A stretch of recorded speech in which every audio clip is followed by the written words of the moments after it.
আশা করছি আপনারা সবাই লিখে নিয়েছেন।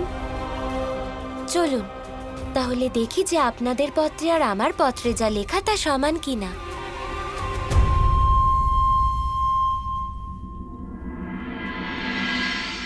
জাম্বুপতি, তোমার জন্য তোমার জীবনে সবথেকে অধিক মহত্বপূর্ণ তোমার পুত্র শাম্ব, যে তোমার কাছে প্রাণের থেকেও প্রিয়। আচ্ছা তুমি বলো, কি লিখেছ তুমি?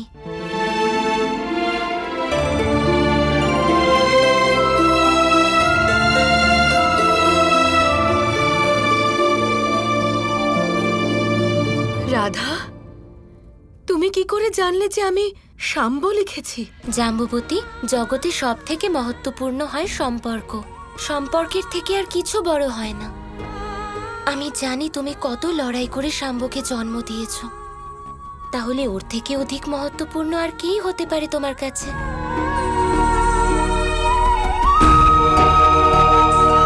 তোমার অনেক প্রয়াসের পরে এখন শাম্ব যে যোগ্যতা অর্জন করেছে, ও দ্বারকার জন্য সব করতে পারে জাম্বুবতী। এই জন্য তোমার পুত্রই তোমার বাস্তবিক ধন।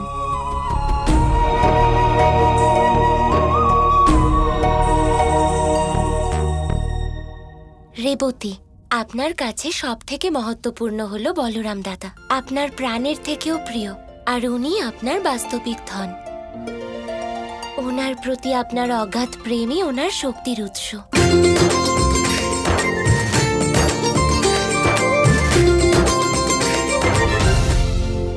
সত্যভামা, আমি জানি তুমি কি লিখেছ, নিজের পরিবারের সুখ সমৃদ্ধি।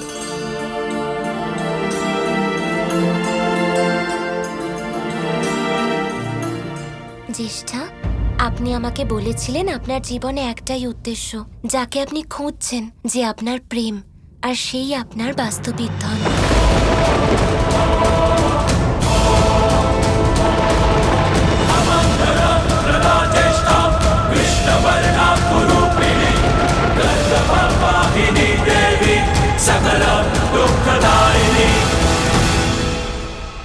শ্রীরাধা, আমরা তো এটা জেনে গেছি যে মা এবং জ্যেষ্ঠ মায়ের জন্য সব থেকে বেশি গুরুত্বপূর্ণ কি, কিন্তু আপনার কাছে সব থেকে বেশি গুরুত্বপূর্ণ কি?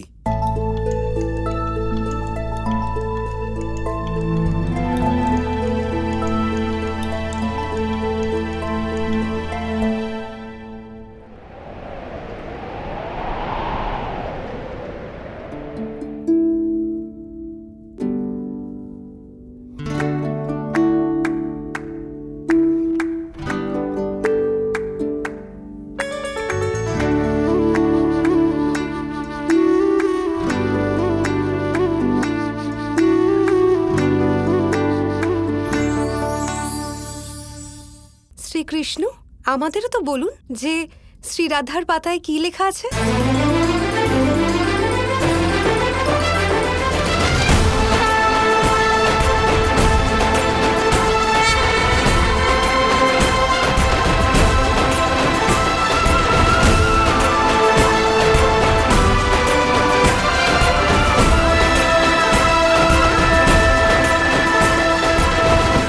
আমার জন্য আমার ধন, আমার সর্বস্ব হলো শ্রীকৃষ্ণ।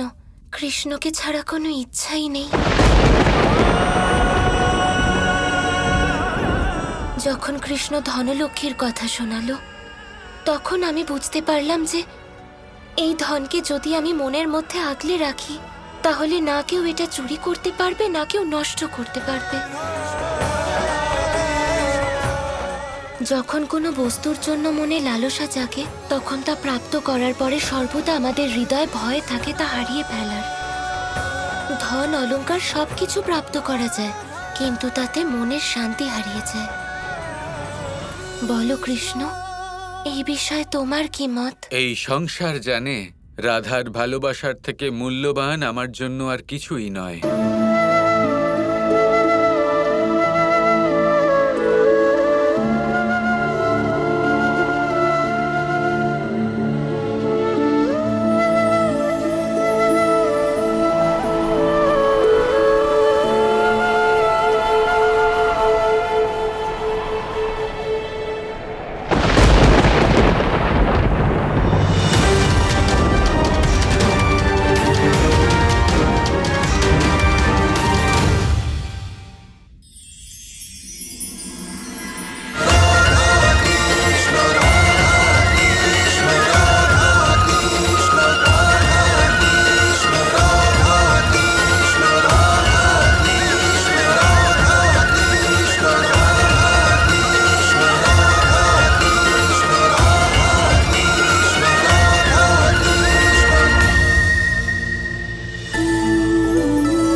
শক্তিকে দেবী রাধার মধ্যে সমাহিত করার সময় এসেছে।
রাধা, আজকে তোমার কারণে আমাদের সবার দ্বন্দ্ব দূর হয়ে গেল। এক মুহূর্তের জন্য আমার মনে হলো যে তুমিই যেন লক্ষ্মীর স্বরূপ। রাধা রানী জয়! রাধা রানী জয়! রাধা রানী জয়!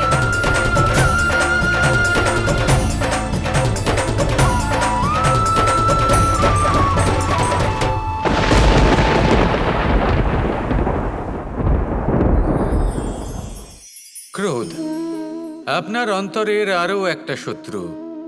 এই ক্রোধ আসলে কি?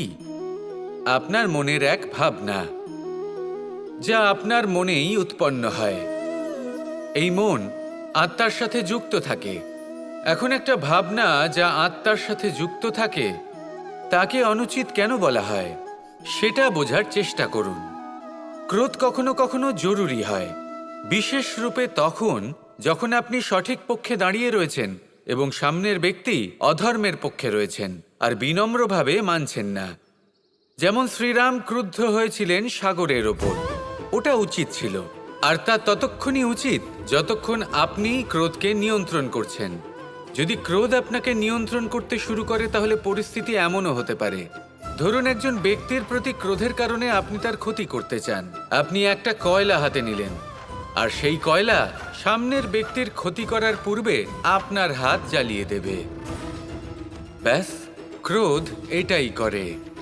সর্বপ্রথম আপনার ক্ষতি করে, আপনার বিবেক হরণ করে নেয়, আপনি আপনার নিয়ন্ত্রণ হারিয়ে ফেলেন আর সবকিছু নষ্ট হয়ে যায়। বেশিরভাগ মানুষ ক্রোধে এমন সিদ্ধান্ত নেন যে সেটা তাদেরই বিনাশের কারণ হয়ে দাঁড়ায়। আর কিছু মানুষ বলেন যে আমাদের জীবনে এত যন্ত্রণা আছে, এত সংকট আছে যে ক্রোধ উৎপন্ন হবেই। আর এরকম সময় এটাই উচিত হবে যে আপনি নিজেকে ক্রোধের থেকে দূরে রাখুন আর তারপর সমস্যার নিবারণ করুন। আর এই নিবারণই আপনার জীবনকে একটা শ্রেষ্ঠ স্তরে পৌঁছে দেবে।